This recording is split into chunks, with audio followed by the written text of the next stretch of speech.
미국 샌디에고에 혼자 사는 한 할머니가 있었습니다. 그런데 한밤중에 시도 때도 없이 전화가 걸려옵니다. 그리고 전화기에서 들려오는 소리가 개 짖는 소리를 계속해서 내다가 끊어버리는 것입니다. 장난 전화치고는 너무 심하다 싶어서 경찰에 신고를 했습니다. 경찰서에서 조사를 해서 범인을 잡았는데 바로 옆집에 살고 있는 혼자 사는 할아버지였습니다. 왜 그렇게 한밤중에 시도 때도 없이 전화를 해서 개 짖는 소리를 냈느냐 물어봤더니만은 이 할머니 집에 개를 키우는데요, 이 개가 시도 때도 없이 그렇게 한밤중에 짖는 겁니다. 그래서 그 소리에 밤에 자다가 잠을 깨면은 화가 나기도 하고 해서 이 할머니 전화를 어떻게 알아서는 전화를 해서 전화기를 대고 막 개 짖는 소리를 그렇게 내다가 끊어버렸다는 겁니다. 내가 개 소리에 잠을 설쳤으니 당신도 개 소리에 잠을 깨서 고통 한번 당해보라는 그런 그 보복성의 전화였다는 것입니다. 기독교의 황금률로 알려져 있는 성경 구절이 있습니다. 마태복음 7장 12절 말씀이죠. 그러므로 무엇이든지 남에게 대접을 받고자 하는 대로 너희도 남을 대접하라. 남에게 대접을 받고자 하는 대로 남을 대접하라. 이것을 우리가 기독교의 황금률이라 그렇게 말을 합니다. 이것을 신약 성경의 황금률이라고 한다면은 구약 성경의 황금률은 오늘 본문 속에 있습니다. 사무엘상 2장 30절 하반절이 있는 말씀입니다. 나를 존중히 여기는 자를 내가 존중히 여기고 나를 멸시하는 자를 내가 경멸하리라. 한번 따라해 보시겠습니까? 나를 존중히 여기는 자를 내가 존중히 여기고 나를 멸시하는 자를 내가 경멸하리라.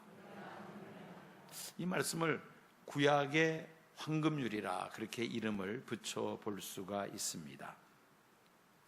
오늘 본문에 등장하는 엘리 제사장의 가정은 하나님께로부터 큰 특권을 받은 그런 가정이었습니다. 하나님은 이스라엘의 12지파 가운데 레위 지파에 속한 자, 또 레위 지파 가운데서도 아론의 자손들을 성전에서 제사 드리는 일을 위하여 제사장의 직분을 감당하게 하셨습니다. 이 제사장은 이스라엘 백성들이 가지고 오는 제물을 하나님 앞에 드리는 그 일을 하면서 또 한편으로는 그 가지고 온 제물 가운데 일부를 가질 수 있는 그런 특권이 제사장들에게 있었던 것입니다. 오늘 본문에 등장하는 홈리와 비느하스, 엘리 제사장의 아들로서 자동으로 제사장직을 그들도 맡게 되었던 것입니다. 즉 하나님께로부터 큰 특권을 받은 그런 제사장 가정이었다는 것입니다. 하나님의 세상에 살고 있는 수많은 사람들 가운데서 저와 여러분들을 선택하셨습니다. 하나님의 백성으로 삼아주셨습니다. 그리고 우리를 충성되이 여겨 교회의 일꾼으로 세우셨습니다. 우리의 죄로 말미암아 영원히 멸망할 수밖에 없는 죄인들이지만은 그러나 예수님 십자가 보혈의 피로 우리를 구속하시고 우리를 하나님의 자녀로 삼아주실 뿐만 아니라 영원한 하나님 나라를 우리에게 기업으로 주신 줄로 믿습니다. 하나님께로부터 큰 축복을, 특권을 받았다는 것입니다. 자, 이렇게 하나님의 은혜를 입은 엘리 제사장의 가정이었습니다마는 그 두 아들들은 하나님의 은혜를 알지 못했습니다. 사무엘상 2장 12절 보면은 엘리의 아들들은 행실이 나빠 여호와를 알지 못하더라. 하나님을 알지 못했다고 성경은 기록을 하고 있습니다. 여기서 이제 이 안다는 단어는 단순히 하나님에 대한 지식을 가지고 있는 것, 그 정도 가지고는 되지 않습니다. 히브리어에서 이 안다는 야다라는 단어는 머릿속에 몇 가지 지식 가지고 있는 것으로 그렇게 안다라고 표현할 수 없습니다. 직접 몸소 경험해 본, 즉 하나님을 몸소 체험한 사람, 이런 상황이 있을 때 우리가 하나님을 안다라고 말할 수 있습니다. 여기서 이제 홈리와 비느하스는 제사장이었지만은 여호와를 알지 못했다는 것은 그들이 하나님을 경험하지 못했다는 것이죠. 하나님이 살아계심을 그들이 체험하지를 못했다는 것입니다. 하나님을 두려워하지 않았으며 하나님을 사랑하지 않았고 하나님의 말씀을 따라 살지도 않았습니다. 오히려 이스라엘 백성들이 하나님 앞에 제사 드리기 위하여 가지고 오는 그 제물을 제사 드리기 전에 먼저 가로채는, 제사를 멸시하는 이런 행위를 했던 것입니다. 뿐만 아니라 성전에서 봉사하는 여인들과 동침하여 성전을 더럽혔습니다. 이 여인들은 제사장이 동침을 요구하면 거절할 수 없는 처지가 아니었을까 그렇게 추정해 봅니다. 제사장의 특권을 받았으면 성전에서 성심껏 하나님 앞에 제사를 드리면서 하나님을 더 잘 섬겼어야 함에도 불구하고 오히려 하나님 앞에 드리는 제물을 도둑질하고 또 성전을 더럽히는 일을 서슴지 않았던 것입니다. 이런 행위는 하나님을 멸시하는 행위였던 것입니다. 제사장은 거룩하신 하나님과 이스라엘 백성 사이의 중보자로서 이스라엘 백성들을 거룩하게 해야 할 사명이 그들에게 있습니다. 그런데 오히려 성전을 더럽히고 제사를 멸시함으로 인하여 하나님으로부터 진노의 심판을 받게 되죠. 이런 일을 자행하고 있는 두 아들들을 엘리 제사장은 당연히 제지하고 하지 못하게 막았어야 함에도 불구하고 그냥 그대로 방치해버리고 말았습니다. 엘리 제사장도 책임이 있다는 말이죠. 사무엘상 2장 29절에 이렇게 말씀합니다. 너희는 어찌하여 내가 내 초소에서 명령한 내 제물과 예물을 밟으며 내 아들들을 나보다 더 중히 여겨 내 백성이 이스라엘이 드리는 가장 좋은 것으로 너희들을 살찌게 하느냐. 하나님께서 보실 때는 엘리 제사장의 두 아들을 이렇게 그대로 방치한 것은 하나님보다 두 아들들을 더 소중하게 생각했기 때문이라는 것입니다. 엘리 제사장도 두 아들의 하나님을 멸시하는 행위에 대하여 책임을 면할 수 없다는 말씀입니다. 우리가 믿는 하나님은 인간의 생사화복을 주관하시는 하나님이신 줄로 믿습니다. 사무엘상 2장 6절 7절 보면은 그런 내용이 기록이 되어 있습니다. 여호와는 죽이기도 하시고 살리기도 하시며 수월에 내리기도 하시고 거기에서 올리기도 하시는도다. 여호와는 가난하게도 하시고 부하게도 하시며 낮추기도 하시고 높이기도 하시는도다. 하늘 보좌에 계시는 초월에 계시는 하나님은 또한 우리와 함께 계시는 하나님이시기도 합니다. 천지 만물을 창조하신 하나님은 지으신 세계를 그대로 방치하시는 분이 아니죠. 친히 다스리시고 섭리하시는 하나님이십니다. 제국의 흥망성쇠를 주관하시고 각 사람의 생사화복을 주장하시는 하나님이신 줄로 믿습니다.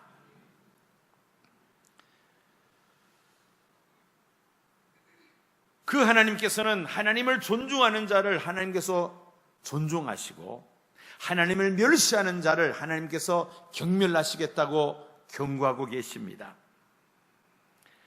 생사화복을 주관하신 하나님께서 하나님 앞에 드리는 제사를 멸시한 제사장 홈리와 비느하스를 심판하시고 하나님보다 두 아들을 더 소중히 생각했던 엘리 제사장도 역시 심판받게 될 것을 경고하셨습니다. 그러나 너무나도 대조적인 사람이 하나 등장합니다. 그는 바로 사무엘입니다. 어려서부터 성전에서 자란 사무엘은 하나님의 말씀에 귀를 기울임으로 인하여 하나님과 이스라엘 백성들에게 은총을 받았던 것입니다. 자, 우리들도 이 사무엘처럼 하나님으로부터 존중함을 받기 위해서, 즉 하나님을 존중하는 성도가 되기 위해서는 어떻게 해야 하겠습니까? 오늘 여러분들에게 5가지를 말씀드리려고 합니다. 첫 번째는 하나님의 말씀에 귀를 기울여야만 합니다. 대인관계에서 상대방을 존중하는 기본적인 자세는 상대방의 말에 귀를 기울이면서 상대방에게 반응을 보이는 것입니다. 상대방은 열심히 말을 하는데 전혀 딴짓하고 있다면 그 말하는 사람이 불쾌한 마음이 들죠. 저 사람이 나를 무시하는구나, 그런 생각을 갖게 됩니다. 하나님을 존중히 여긴다는 것은 곧 하나님의 말씀에 귀를 기울인다는 것을 의미합니다. 자, 그러면 구체적으로 우리가 어떻게 하나님 말씀에 귀를 기울일 수가 있습니까? 가장 우선적인 것은 우리가 갖고 있는 이 하나님의 말씀, 성경을 우리가 부지런히 읽고 이 말씀을 묵상하는 것입니다. 그것이 바로 하나님을 존중하는 일이죠. 또 교회에서 드리는 공적 예배를 열심히 참석해서 오늘 우리에게 선포되는 하나님의 말씀인 설교에 귀를 기울이는 것입니다. 그러므로 인하여 우리가 하나님 말씀에 귀를 기울일 수가 있는 것입니다. 공적인 예배에 잘 참석 안 하고 또 예배 시간에 늦게 들어온다든지 또 예배 시간에 졸고 앉아 있는 것은 결과적으로는 하나님 말씀에 귀를 기울이지 않는 것이요, 하나님을 존중하는 것이 아니라는 것입니다.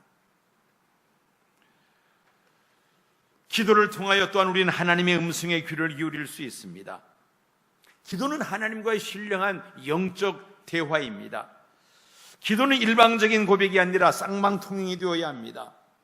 기도는 내 마음의 소원을 하나님 앞에 아뢰일 뿐만 아니라 그것에 대한 하나님의 뜻이 무엇인가를 또 우리가 알 수 있어야만 합니다. 그래서 우리는 기도를 통해 하나님의 음성에 귀를 기울일 수 있는 것입니다. 사무엘과 엘리 제사장의 한번 예를 들어봅시다. 하나님께서 그 엘리 제사장과 어린 사무엘이 같이 성전 안에서 생활을 하는데 엘리 제사장은 하나님의 음성을 듣지 못했고 어린 사무엘은 하나님의 음성을 들었습니다.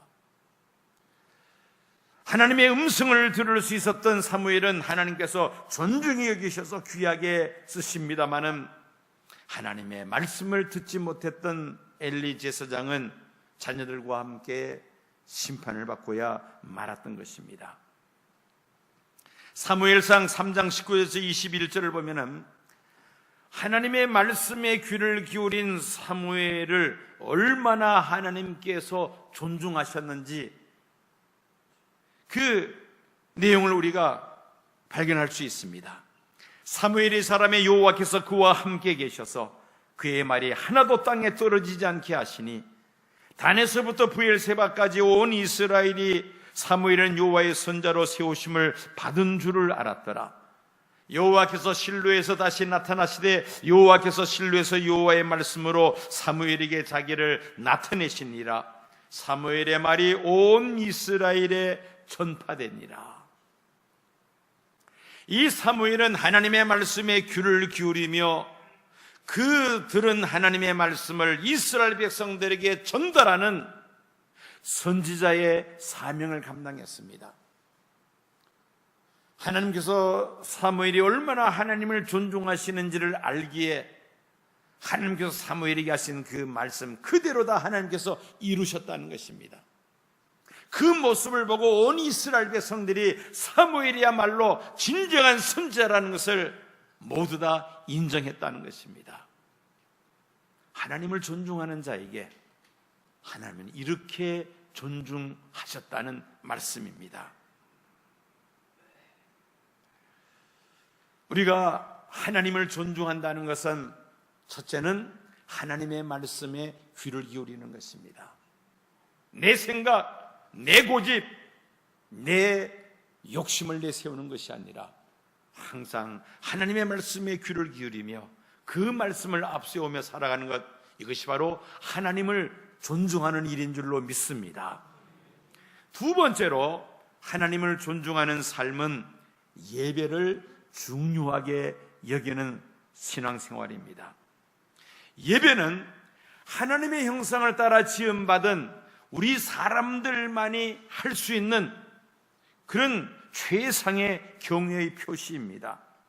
아무리 지능지수가 높은 짐승이라 할지라도 그들이 하나님 앞에 예배를 드렸다는 그런 이야기는 지금까지 우리가 들은 적이 없습니다.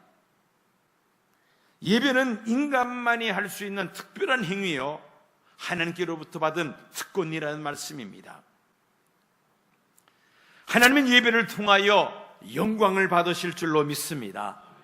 하나님은 예배를 통하여 우리에게 말씀하시는 줄로 믿습니다.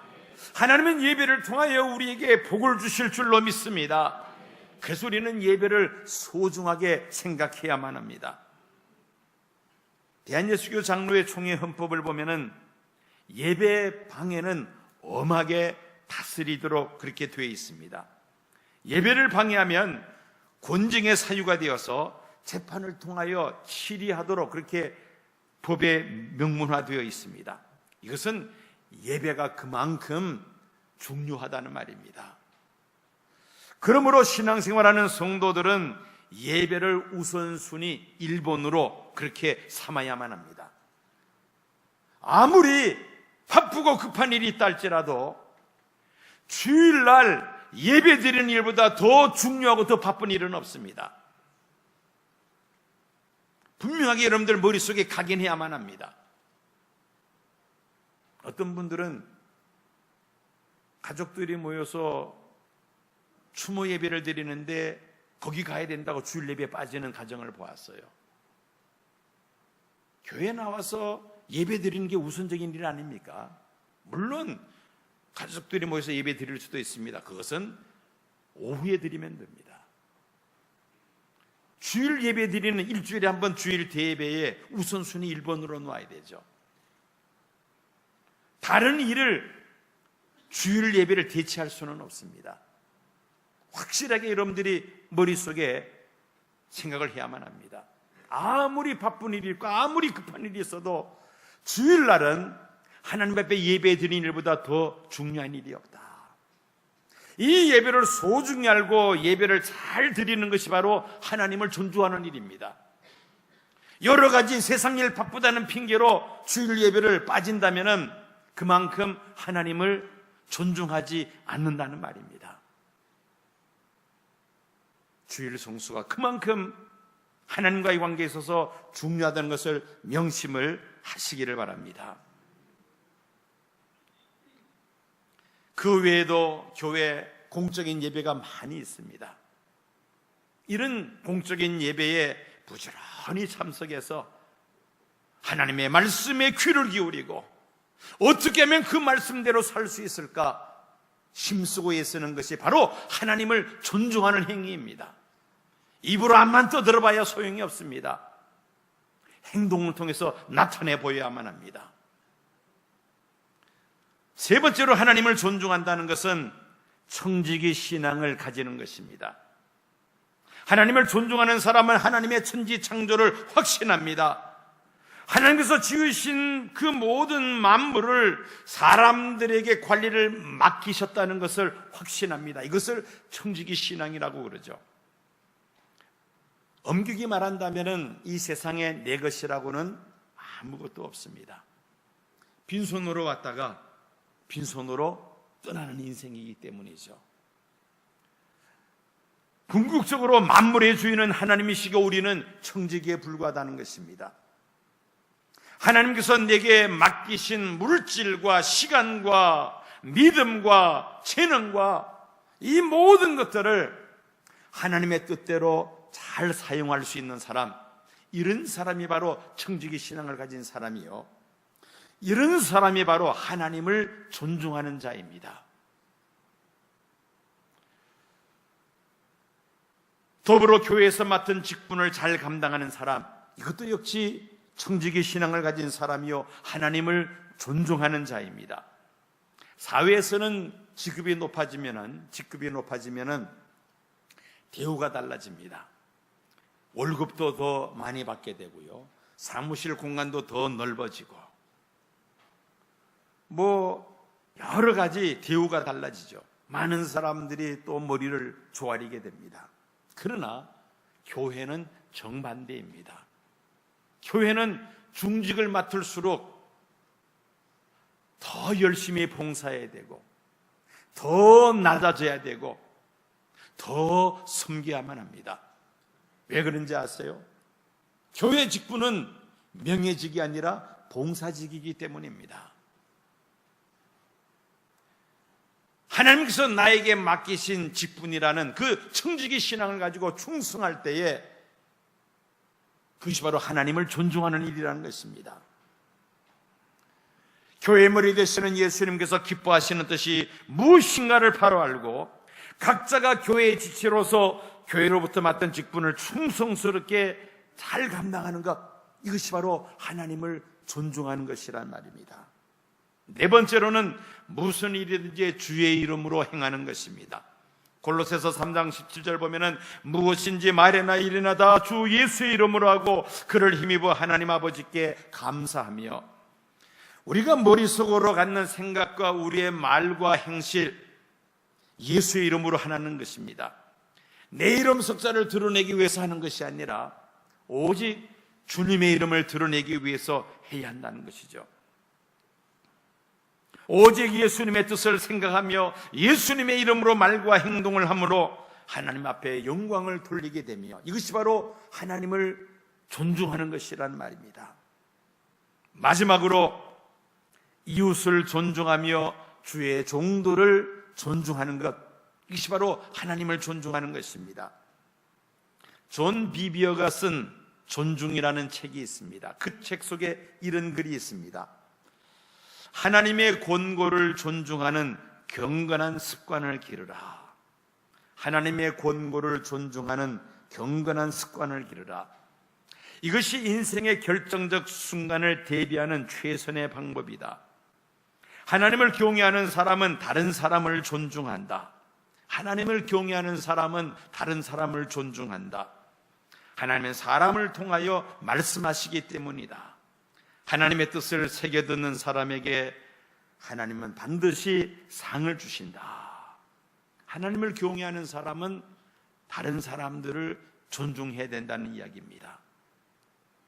역대하 20장 20절을 보면은 너희는 너희 하나님 여호와를 신뢰하라. 그리하면 견고히 서리라. 그의 선자를 신뢰하라. 그리하면 형통하리라. 하나님을 존중하는 자는 마땅히 이웃을 존중해야 합니다. 왜냐하면 하나님을 존중하는 믿음을 가진 성도들은 이웃을 보는 시선이 믿지 않는 사람들과는 차원이 다르기 때문입니다. 우리는 믿지 않는 사람을 볼 때 어떤 시선으로 봐야 됩니까? 저 사람 지옥에 갈 사람, 그렇게 생각해서는 안 됩니다. 저 사람도 하나님의 형상을 따라 지음받은 사람이요, 하나님께서 구원하시기를 기뻐하는 사람이다. 그런 시선을 가지고 믿지 않는 사람들을 볼 수 있어야만 합니다. 그러면 우리의 마음 자세가 달라집니다. 하나님께서 구원하시기를 기뻐하는 사람, 그러면은 상대적으로 우리가 존중할 수밖에 없는 것이죠. 그렇지 않고서는 그들을 하나님 앞으로 우리가 인도할 수가 없습니다. 그래서 기독교가 일찍 뿌린 나라들은 인권을 존중하며 또 민주주의가 발달하게 됩니다. 이렇게 하나님을 존중하는 사람들은 이웃을 존중하며 또 하나 주의 종들을 존중하게 됩니다. 디모데전서 15장 17절 보면은 잘 다스리는 장로들은 배나 존경할 자로 알되 말씀과 가르침에 수고하는 이들에게는 더욱 그리할 것이니라. 여기서 다스리는 장로는 오늘날 우리 장로님들을 가리킵니다. 또 말씀과 가르침에 수고하는 이들은 지금의 목사를 가리킵니다. 교회를 위하여 수고하는 주의 종들을 존중해야 한다는 것이죠. 그럴 때 하나님 나라가 크게 확장하려 하나님께서 기뻐하시는 일들을 왕성하게 이루어 드릴 줄로 믿습니다. 어느 가정에 그 남편을 아주 무시하는 아내가 있었습니다. 남편이 무슨 말만 하면은 당신이 뭘 한다고 그래? 가만히 있어. 그러면서 말끝마다 당신이 뭘 한다고 그래? 그렇게 이야기하는 아내가 있었습니다. 혹시 우리 여집사님 가운데서 그런 분 혹시 이 자리에 있지 않습니까? 그렇게 막 무시를 합니다. 어느 날 두 분이 말다툼을 하다가 그만 이 남편이 심장 쇼크가 왔어요. 너무나도 충격을 받아서 그냥 뒤로 쓰러지고 말았습니다. 119에서 전화를 해서 119 응급차가 왔습니다. 들것에 오시고는 병원 응급실로 달려갔습니다. 의사가 나와서 진단합니다. 심장이 멎었습니다. 그래서 영안실로 이제 옮겨졌습니다. 그 영안실에서 이 부인이 땅바닥을 치며 대성통곡을 합니다. 미안해, 미안해. 나 때문에 당신이 죽었네. 내가 맨날 당신을 무시해서 그만 이렇게 심장마비로 죽었는데 내가 죽였어, 내가 죽였어. 용서해줘. 그러면서 땅을 치면서 대성통곡합니다. 그런데 그 침대에 누워있던 남편이 벌떡 일어나더니만은 여보 나 안 죽었어 그러는 겁니다. 그럴 때만 이 아내가 울다가 울음을 멈추고는 당신이 뭘 안다고 그래? 의사가 죽었다면 죽은 거지 뭘 안다고 그래? 그러면서 흰 가운을 덮어버리더라는 겁니다. 뭐 지어낸 이야기입니다만은 어쨌든 이 무시하고 그죠? 상대방을 무시하는 것 이것은 아주 안 좋은 것이죠. 하나님을 존중하는 자는 이웃을 존중합니다. 그리고 주의 종들을 존중하는 자입니다. 칼리프 알림의 알 라키드라는 왕이 있었습니다. 이 알 라키드 왕은 자신의 치세를 기념하는 그런 왕궁을 새롭게 신축하기로 결심을 했습니다.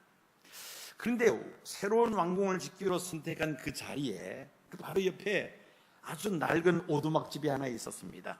그래서 신하에게 명령을 내립니다. 그 낡은 오두막집에 사는 사람에게 찾아가서 그 오두막을 팔고 이사를 가라고 그렇게 이야기를 하라고.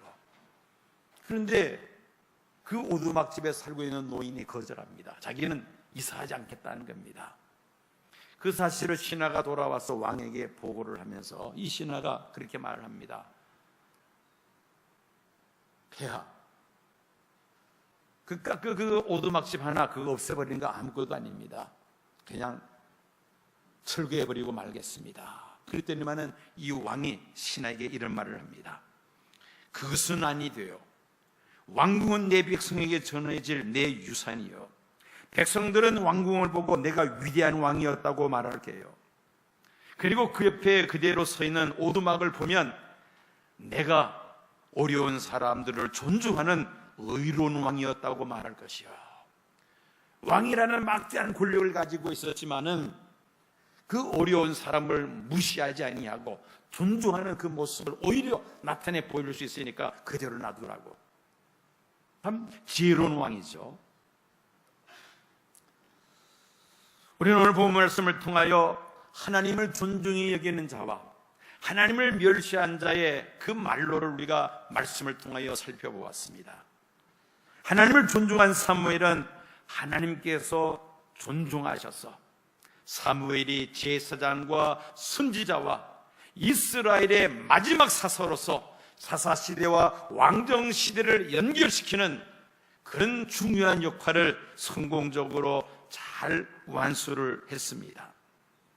그러나 제사장임에도 불구하고 하나님의 은혜를 망각하고 하나님을 멸시한 엘리 제사장과 두 아들 홈리와 비느하스는 패가망신하고 말았습니다. 하나님의 은혜를 입어 우리가 하나님의 백성이 되었으며 충성되이 여기마다 우리가 교회 직분까지 맡았습니다. 그러나 개인주의와 이기주의가 팽배한 현대 사회에서 하나님을 섬긴다 하면서도 하나님의 말씀에 귀를 기울이지 아니하고 내 생각, 내 욕심을 따라 산 적이 얼마나 많았습니까?